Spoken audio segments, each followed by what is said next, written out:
पहले पार्ट में आपने देखा कि कैसे खुशबू की सौतेली माँ उसे तंग करती थी, उसे रोज तालाब से पानी लाने भेजती थी। और एक दिन तालाब पर उसकी मुलाकात डायन से हुई, जिसने उसे कहा, तुम्हें अपनी किस्मत बदलनी है।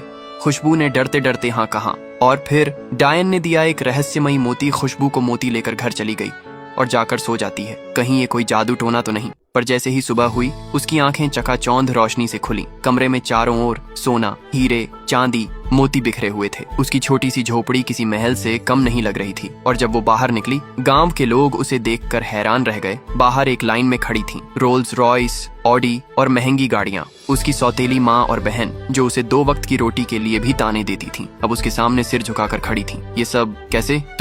तू कोई तांत्रिक तो नहीं बन गई? खुशबू बस मुस्कुरा दी। अब उसके पास जवाब नहीं था, बस चुपचाप सब सहती आ रही थी। और आज किस्मत ने उसका चेहरा बदल दिया था। समय बीतने लगा। खुशबू ने उस दौलत का गलत इस्तेमाल नहीं किया। वो गांव के बूढ़ों की मदद करने लगी। गांव में अब लोग उसे देवी कहने लगे। पर उसके मन में अब भी सवाल था, वो डायन कौन थी? क्यों उसने मेरी मदद की? वो कहती थी कि वो कभी इस गांव की रानी थी। फिर डायन कैसे बनी? एक दिन खुशबू फिर से उस तालाब पर पहुंची। रात का समय था और चारों तरफ सन्नाटा फैला था। वो तालाब के किनारे खड़ी होकर जोर से बोली, कहाँ हो तुम? पानी में हलचल हुई और एक बार फिर वो डायन सामने आई। उसकी आंखें अब भी वैसी ही थीं, लाल, चमकदार, लेकिन चेहरा अब थोड़ा शांत लग रहा था। खुशबू ने धीरे से पूछा, तुमने कहा था तुम इस गांव की रानी थी, फिर तुम डायन कैसे बनी? डायन कुछ देर चुप रही, फिर उसने कहा, कहानी बहुत पुरानी है बच्ची। जब ये गांव नया नया बस रहा था, मैं उस समय की रानी थी, रानी लूना। खुशबू ने वादा किया, मैं सबको बताऊंगी कि तुम डायन नहीं, एक पीड़ित रानी हो। लेकिन तभी तालाब की गहराई से एक और आवाज आई, नहीं, तुम्हें अब भी सजा भुगतनी होगी। एक दूसरी परछाई पानी से बाहर आई, बिल्कुल वैसी ही, पर ज्यादा डरावनी।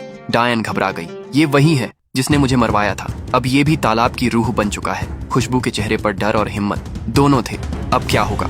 अगर आप जानना चाहते हैं कि रानी डायन का बदला कैसे पूरा होगा, तो जल्दी से वीडियो को लाइक, सब्सक्राइब और फॉलो कर लो, क्योंकि पार्ट 3 में तालाब के अंदर की सच्चाई सामने आएगी।